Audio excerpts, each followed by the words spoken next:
In this video, I've got a model that is equal parts unique and common. So this is a Varney F3 earlier version with a metal body.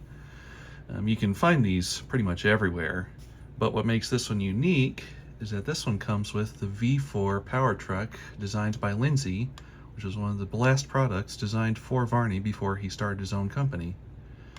So before we get into this model, I'll just go over a little history of it, then we'll see what we can do.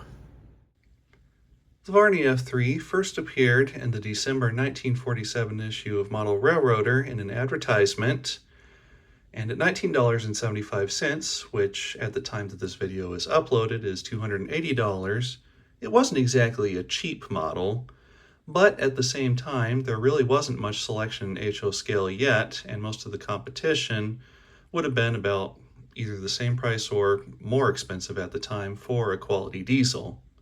And for your money, you got a body that was well detailed for its time, all metal construction, so it was good and heavy, and you got a high quality Pitman motor, as well as a unique belt drive that allowed you to select between 3 different speeds.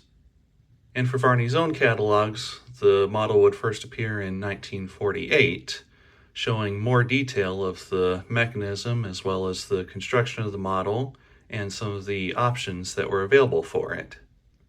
In 1949, the Deluxe version of the model with their new V4 power truck was introduced, based on the designs from Lindsay, who was a long-time Varney employee.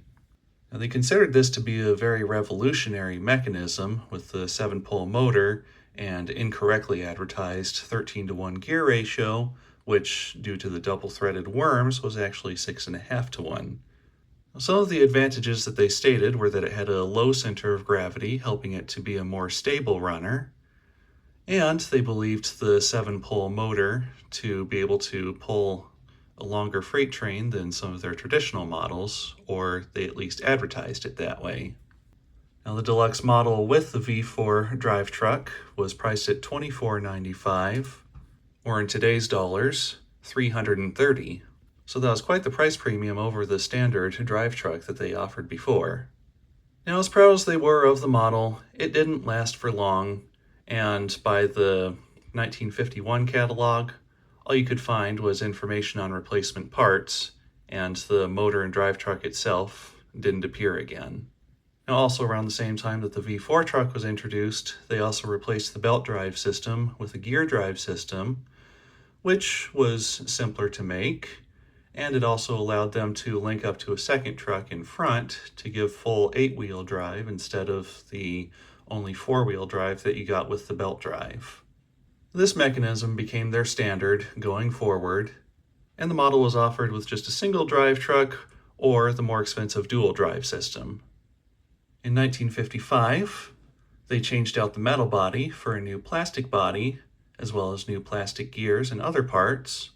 And although they did advertise it as being better than the metal ones, it honestly just made it a lot cheaper. In my experience, they were noisier, a bit rougher running, and not as powerful. They likely had to do this, though, with the introduction of the Globe F7 and other competing F units, which were more affordable and sometimes even better scaled. Now, in 1956, they entered into a deal with Gilbert to do some HO scale manufacturing for them, and the F3 would also appear as a Gilbert model with some minor changes to differentiate it from the standard Varney one. These Gilbert models in 1956 sold for $15.95, or in today's dollars, $185. So that's quite the price drop from what they were charging for the original metal models. In 1960, Gordon Varney would sell his company to a new owner, but the Varney name was continued through the 1960s. I don't know exactly when production of the F3 ended, but it was definitely gone by the time the company changed its name to Lifelike in 1970, and they replaced the F3 with the F7 tooling that was acquired from Penline. And that F7 would remain in production all the way up through the 2000s in Lifelike's train sets. Now, looking at it, it's very obvious that this has seen much better days. The paint is pretty much trashed on it and beyond saving. In fact, it's mostly gone in certain areas, so I'm just going to strip that down and repaint it. So I think that's the first thing I'll do here, is just disassemble that and get rid of the old paint. Should just be the one screw holding the body to the chassis. And unlike the later plastic bodies, this one has a roof piece that is separate from the rest of the body. Around the same time, Hobbytown was making some of their diesels the same way, or at least the PA1. I don't really know why they were designed that way. Okay. That's right. The reason it was designed that way, I remember now, is so that it was easier to add weight inside of it. So that's a really huge weight inside of this one. Makes it really heavy towards the back, so it has plenty of traction over that single power truck. And then roof pops off. And there's the disassembled body. And then the chassis too. The design of it is mostly the same as any other Varney frame. The only difference is this power truck right here. Just that one nut holding it on. Unscrew that. And off it comes. There's also that wire right there, so we'll unsolder that. It's an old cloth wrap wire, but it looks like it's in pretty good condition, so I think I'll still be able to use it.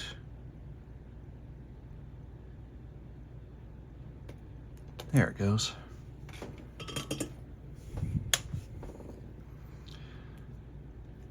There you go, the Varney V4 power truck. Very unique design. Just want to get these side frames off now, so I'll disassemble that.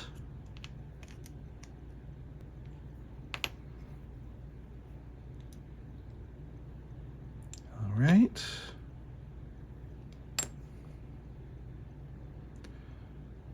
Yep, and just like in the catalog pages, this is the supposed 13-to-1 gearing, but actually 6.5-to-1, because these worms are double threaded. So if I can get this motor working, this should be a pretty fast runner. But before I do that, I want to get things cleaned up.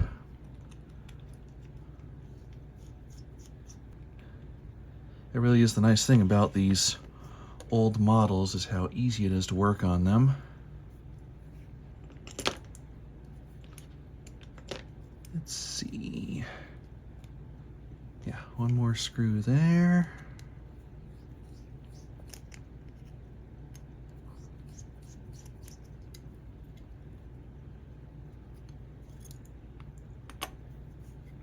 And a couple screws and nuts holding this mounting bolster on there.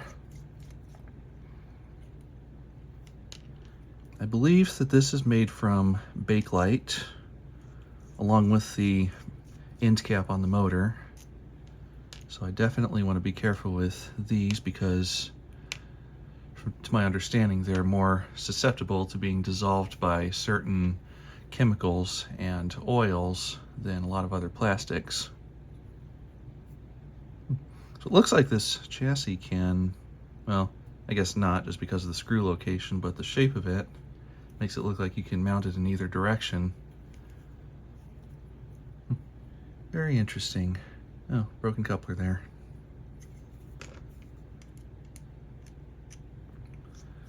I'll take the plate off too for the motor truck, just since it looks like there's likely paint underneath that.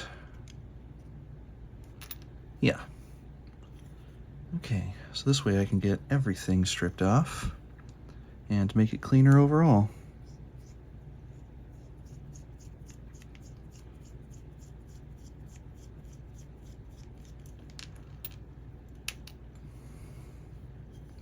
Okay, chassis, truck side frames, shell.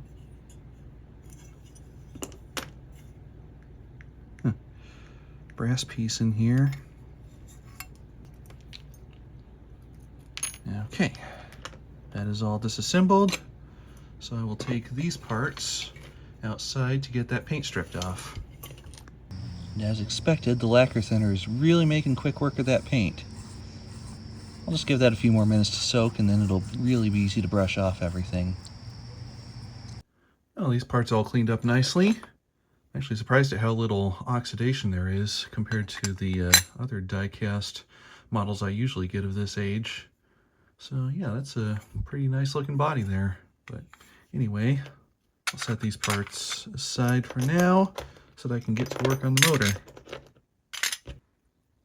So there's the motor right there. It looks like the worm shaft is part of the motor shaft, which also means that the truck does have to be at least somewhat assembled in order for the motor to even run. So I'll put this block back onto there, I think. Yeah. Goes right there. And I guess this one will need to be on there too so that the screws are in the correct locations. This is definitely going to be an interesting one to work on, just because you have to keep the truck assembled in order to test anything. So I bought this model not knowing if it worked or not. It was completely untested, but that also allowed me to get it really cheap. If I remember right, it was only about $10 as part of a whole lot. Normally the motor alone goes for way more than that. Let's see what's the best way to get these brushes out of here. Don't want to damage anything. Maybe I should just take this screw off.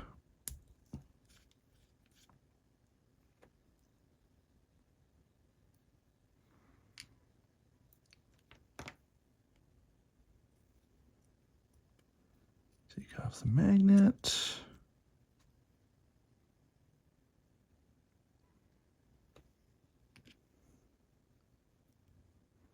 It's turning nice and free. I do see a few little bits of steel wool here and there. So I should just be able to brush that out. Commutator looks like it's in pretty decent shape, but it does have quite a bit of oxidation on it. I can't put that into my lathe like a lot of other motor armatures, but I think I can just turn this one in place instead.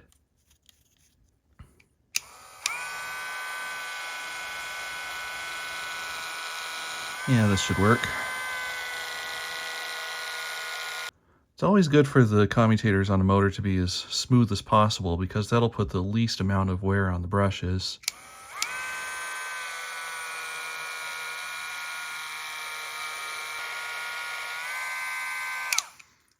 Okay, I think that's good enough. There are little grooves in the actual machining of the commutator, which you can kind of see there. Not really anything I can do about that without grinding into the commutator plates, and I don't want to do that, so this is as far as I'm going to go with it. I also need to make sure there are no steel wool bits left inside of the magnet. It's too small of a space for my brush to fit in, so see if I can get more of it with a Q-tip. It's a really rough surface inside of there, so it's kind of hard to use something like this. But it does look like I'm getting most of it. Kind of moving it to the outside of the magnet, so you can see it right there. So now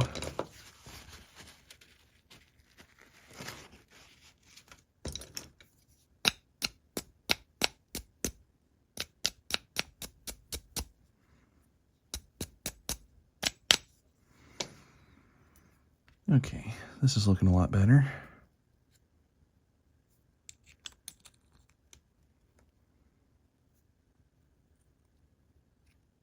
Feels like there's a good amount of strength in that magnet.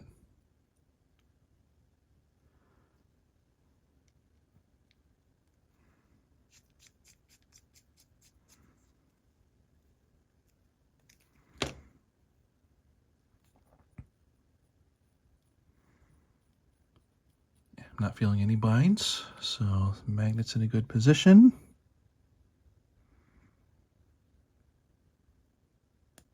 Question is, how do I get the brushes back in? So I just took the brush cap back off the end there, stuck them inside, and then put it back on. That seemed like the easiest method. And it seems like I've still got the magnet centered, but if not, I can adjust that. Well, it seems like it's working.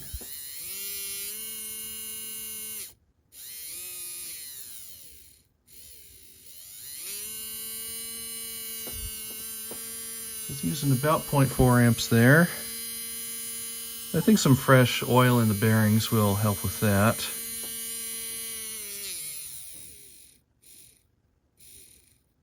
Low speed control definitely isn't as good as you would get with other Lindsay designed motors. I think that's because this one has straight slots in the armature instead of being skewed. And some of it may also be the magnetism.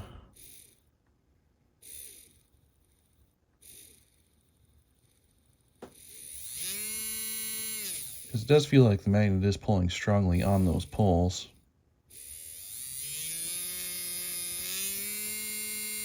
It's definitely not as well balanced as a lot of the other Lindsay designed motors either. I feel quite a bit of vibration from it, but I don't think there's anything I can do to improve that aside from maybe drilling out part of the armature, and I do not want to do that. So I'm thinking the main work on the motor is done there. Maybe I'll just straighten out the magnet a touch. And repositioning the magnet actually did make a difference. Dropped maybe 50 milliamps off the current draw, and the lowest running voltage is about 3 now instead of the just over 4 that I was getting before. So yeah, that's pretty good. Now, as for bearings and other parts, I'll just have to take the truck back apart and work on each of those individually. Can I get this out without taking the motor apart? No, I can't. All right. Guess I'll have to take the motor apart one more time.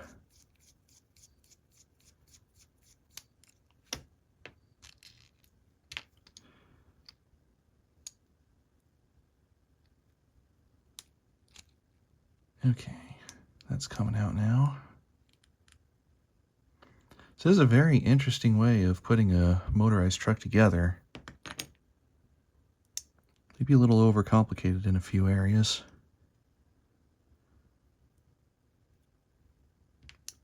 And some parts, like the self-centering bearing here, you can't take off at all, so I might just have to, I think all I can do is try and flush that out. At least the grease and oil that's in here isn't all dried up, so that makes it easier to clean it.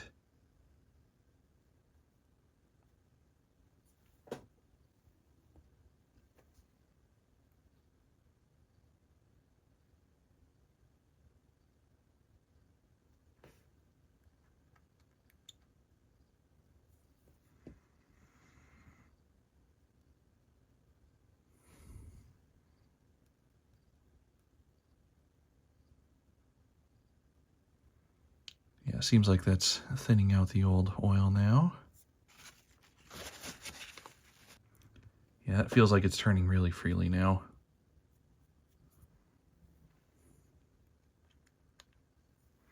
Just a little more fresh oil. That's it for that. Now to clean these worms. Since there are 2 threads, I have to make a couple passes with it, since I can only get 1 thread at a time. The grease in this one seems a little more hardened. I'm just going to put a little oil on there. Maybe that'll help to loosen up some of it.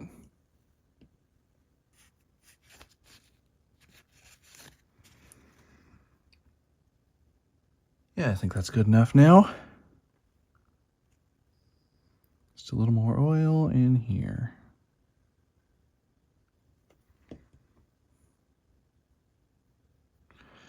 There, now all that is turning nice and freely. So now I just need to get the main frame of the truck cleaned up. There really isn't too much to do here. Just dig out a little bit of grease. And that only takes a couple minutes.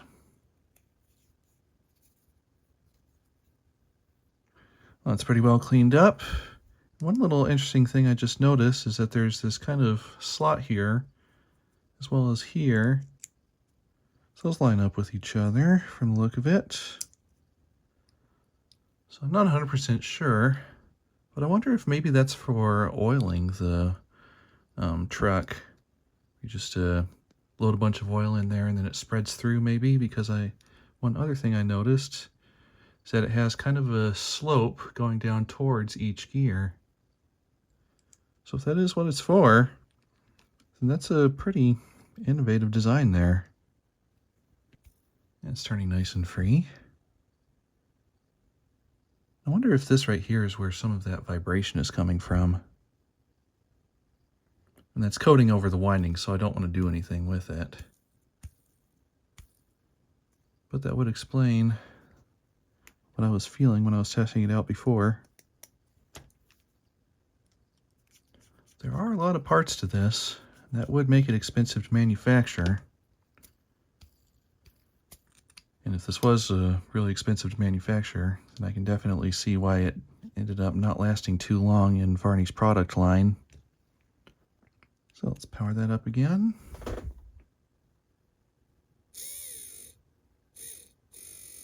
And it looks like I don't have the bearings quite centered.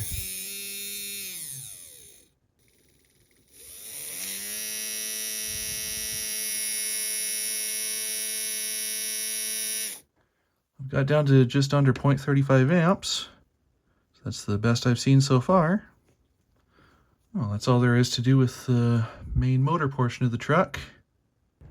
Just need to add a little bit of grease to the gears.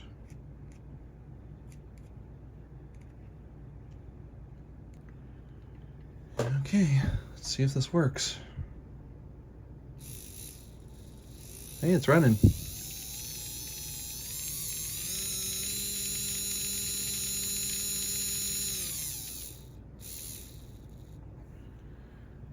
And the current draw is down to 0.3 amps, so it seems like we got things really well aligned at this point. Just about got the chassis back together. So that goes down on there.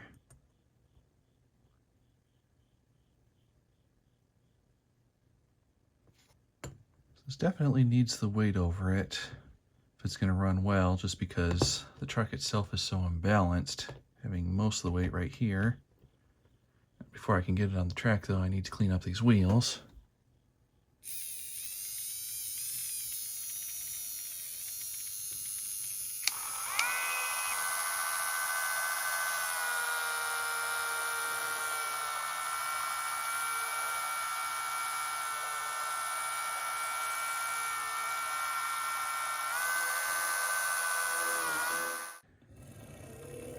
And yeah, so far it seems to be working pretty smoothly. It's a high starting voltage, but at least it seems to be working well. Okay, let's give that a quick run around and see how it does.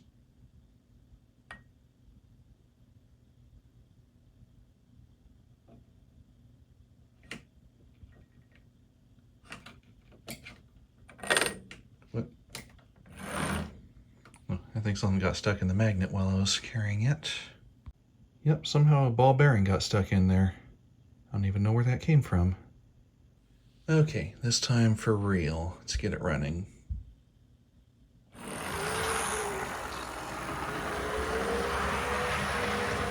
It's working smoothly. And now it lost power, so I probably have to do something with the wiring. Okay, so I soldered the wire to the pickup shoe there and then moved it around to the other side of the axle so it's kind of pulling up on them instead of pushing down. So let's see if that makes any difference. Well, actually that made it worse.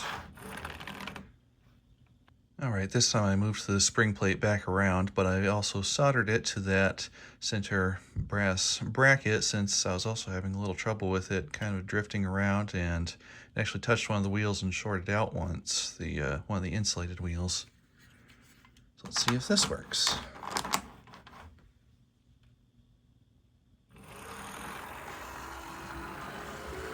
Looking good so far.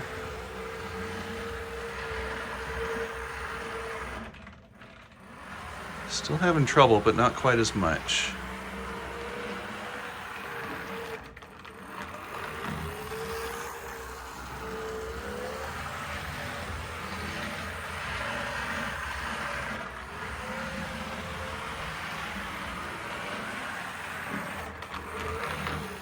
Well, maybe I'll just add some extra wipers and make this 8-wheel pickup.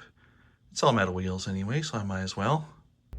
Okay, I printed out some support blocks, which are holding some phosphor bronze wiper material. Did that for both trucks. That one can pull off of the screw whenever I need. So now it has 8-wheel pickup, and we'll see if things run better on the layout now. Well, if this doesn't fix it, I don't know what will.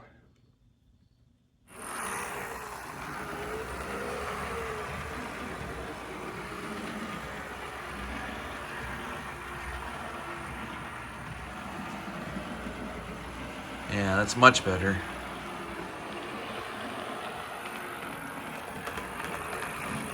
It's one thing that you can't do with the later Varney F3s because they have half plastic wheels. These older ones with the all metal wheels are definitely better in that regard.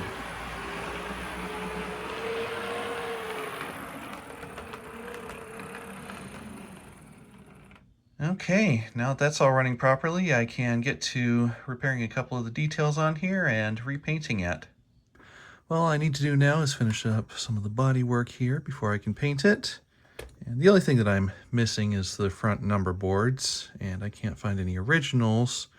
So I was going to make some, or design some of my own, but then I found that someone on Thingiverse, username Stretch57, designed these to fit Varney F3s. He made them in both the less detailed version for filament printers and then these more detailed ones for resin printers. So let's just get these on here and see how they look. Just put it right over the center there. Yeah, I think these are going to look good. Let the glue dry there. I think I'm also going to remove these handrails because otherwise I'll have to do some masking around them, and I never like doing that. Now getting on to painting, I have the first color down, which is black. Now I just have to do a bunch of masking and get the second color on there, so we'll see how that turns out. Well, that came out looking pretty nice. Just need to do a little bit of touch up here and there, and then I can get the decals on and the clear coat. And normally I don't have much good to say about Rust-Oleum spray can paints, but their metallic gold might just be one of the best metallic paints that I've ever used. So that is a really, really nice finish. Well, the decals are all on and set, and the touch-up painting, I just finished that, so I'll give that a little more time to dry, and then give it a clear coat to finish it. Just about done here. The last thing was to add a coupler to the back so that it can pull something. I used a Katie whisker. I just bent out the springs here a little bit so that it could contact the sides of the frame there. Used a little piece of coupler box and just a screw and a nut to hold that down, and it just happens to be at the correct height. So just drop that chassis into the now finished body. Tighten in that screw, making sure that it's nice and straight. There we go.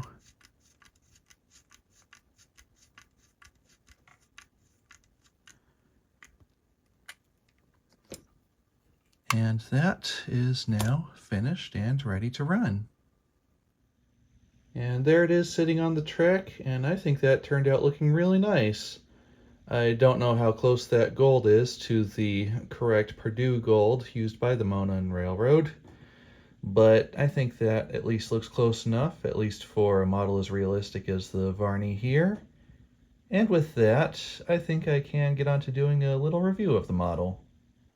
And looking at the detail to start off, I mean, you can see pretty obviously that it's not a well-scaled model, but as really the first mass-produced model of an F unit in HO scale, I mean, it at least captures the look pretty well. You can definitely tell it's an F unit. Has all the major details there that it needs, just doesn't quite capture the actual scale measurements and shape quite right. For instance, with the front of the model, although it definitely captures the look of the bulldog nose on these, it's really not well proportioned when you compare it to a scale model or even photos. The shape of the nose just isn't quite right. It slopes down too far in certain areas, has too much of an angle when you look at it from the side. And the windshield, it's a bit thinner than it should be, which is also another pretty easy thing to see, but that's something that can at least be filed out if you want to do that kind of modification on it. Now looking at the roof details, you've got the cast-on radiator fans, which are really about what you'd expect for this era. No see-through effect or anything. They don't look amazing, but they don't look bad either, so they're perfectly fine. Got some steam generator details over here, which of course that won't be accurate for a unit that doesn't pull any passenger cars, but if you're really careful with a file or other grinding tool, it's possible to take that off. And then with these exhaust screens up front, the mesh is very clearly oversized, so that kind of ends up looking a bit toy-like on a scale model like this. Same for the ventilation around the sides of the engine. The mesh is heavily oversized, looks pretty out of place. This may be about the mesh you'd find on an S scale or maybe even an O scale model, but on HO, it just looks a bit out of place. For the back of the model, there is basically nothing at all except for that square to represent the door area, so you could at least put a diaphragm there to hide that, but beyond that, the back is completely flat and without detail. The fuel tank area is pretty much correctly sized, just has that cut out inside of it to make room for the motor, or on other models, the gear or belt drive system, depending on what you get. Trucks, though, are definitely and very obviously undersized when you compare them to any other scale size truck, but at the same time they have these pretty chunky cast-on details, so it's a combination of too big and too small. And again, just one of those things that makes it look a bit toy-like compared to some of the competition. Since this one has the metal body, it has separate wire grab irons, unlike the plastic shells that came later and had molded on grab irons. It also has these two metal horns, which are held on by little eyelets. So those look pretty nice. They're turned parts. And the headlight around the front, there's no light bulb installed in here. I'll probably do that later. And that was offered by an option at least some point by Varney. I don't know if they had the headlight available themselves at this point yet, but on a lot of the later ones, it also came as a pre-installed part. So yeah, I'll probably put one in there later. Now, of course, I can't comment on the number boards since I used printed parts here instead of originals, since the originals were missing from mine. It also has these pretty large holes for the class lights on it, so it's possible to fit mini bulbs in there or to place lenses over it, but otherwise those are pretty oversized. And the Pilot has a small opening in it for front coupler, which I have not installed. And in this case, I'll probably just leave it off unless I decide to stick a dummy coupler in there. But it is at least possible to install a coupler. I can't really comment on the model's original painting since that had all pretty much come off by the time I got it. Stripped it all off of there. At least with the metal one, it is easy to strip it down and repaint it, and it can turn out to be a pretty nice looking model if you do your best with the paint job. And I think the one I did here looks pretty good. Now, as for the mechanical quality of the model, Of course, you've already seen all of that as I restored it with the 7-pole motor, the 6.5 to 1 gearing. Honestly, it's all a pretty well built model with basically all metal parts, and the motor, it's good sized, has a good amount of torque, but with that gear ratio and the straight slots of the armature, low speed is basically non-existent. In my testing, I found it had a top speed of about 190 scale miles per hour, so that's faster than a bullet train. And then the minimum steady low speed that I could maintain was about 20 scale miles per hour, which is actually the worst that I've ever had in any model. And the only way to improve that would be with different worms that can take it to a true 13 to 1 gear ratio instead of the 6.5 to 1 that this model has. Aside from that poor low speed operation though, it is a smooth runner, and it's just about the quietest model that you could have gotten at this time. Amp draw, it's not bad. Speed like this, it only takes about 0.4 amps on average. When testing out operation through switches, sometimes it has trouble getting through. Sometimes it makes it fine, like it did just now.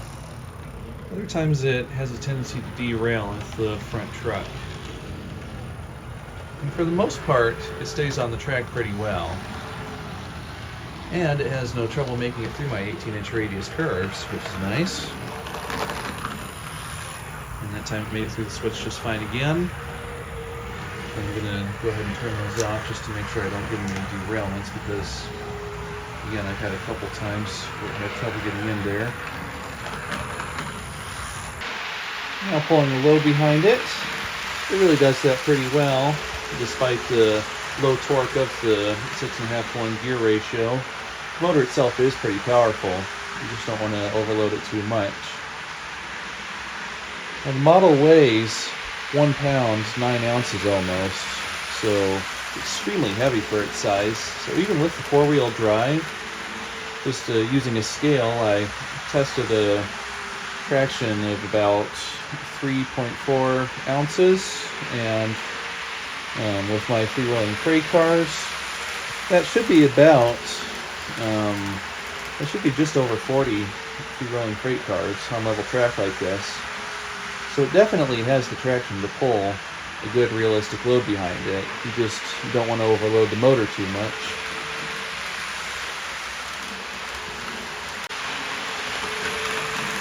And of course, the only other real problem with the model, which I've already fixed on this one, was the electrical pickup, which is only 4 wheels. I don't know why, but the 4-wheel electrical pickup on these Varney engines just hasn't been as reliable even as some of the others from the same time, like the Hobbytown or even the first version of the Athearn chassis, which is also only 4-wheel pickup. I really don't know why. Maybe it's just the way the wheels contact the track, but these really do much better upgrading it to 8-wheel electrical pickup. Now, while I'm here, one thing that I'd like to look at, since the V4 truck is either designed by Lindsay or at least based on his designs, is this Lindsay Alco F8 that I built a while ago. And this comes with the famous power truck, which was released about the same time as the V4, as a smaller centrally mounted motor instead of being off the edge like that. And you can see that it has a skewed armature as well as that flywheel attached and the shaft that can output to a second truck. This also has a true 13 to 1 gear ratio instead of the doubled 13 to 1, which is actually 6.5 to 1, of course. There's my finger.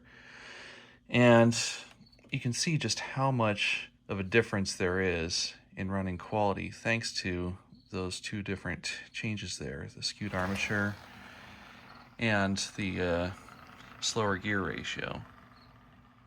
So even though this motor has quite a bit less torque on its own and runs at a higher speed, the model actually runs slower and actually has a little more torque overall because it's not putting so much stress on the motor. And it's just overall a much better drive unit, and likely the reason why the V4 wasn't produced for long at all. So all in all, the Varney Deluxe F3 is definitely an interesting model of its day. It had a lot of very good ideas and features behind it. The all-metal construction makes it nice and heavy, gives it a good quality heft and feel. And, of course, at the time it was released, there really wasn't much to compete with it, so you really couldn't do a lot better for an HO scale F unit. With the model, it's pretty easy to work on overall. It's a little interesting taking apart that V4 truck with the 7-pole motor and everything built directly into the truck itself. So if you're not really experienced with handling motors, it can be a little more difficult to work on and keep running correctly. But beyond that, it's easy to get into the model, work on it, clean it up, and do what you need to do. And for the running quality, it's a very smooth and quiet runner for its day. Probably one of the best in that regard. But the gear ratio they put in there makes it run way too fast at both the highest and the lowest speeds. It definitely reduces the amount of torque you can get from the motor, which doesn't always work well with the amount of weight that's placed on it. And of course that also causes higher current draw, which can wear the motor out faster by really heating it up. As long as it's kept under light loads though, I really think it's a motor that can last for a very long time and be a reliable runner. And because of the rarity of the V4 truck, these can sometimes be a little expensive to acquire if you're interested in getting one. I just happened to find a really good deal on this one. That's not something that can really be expected in most cases, but if you're a collector interested in a model like this one, I'd say it's one to watch out for just as a piece of interest. But if you're looking for a really high quality F unit, there are better options available even from around the same time that this one was, and possibly even for better prices. So I'd say this is one for the collectors, but not so much for the average model railroader who just wants a good runner that's going to be reliable and is well detailed.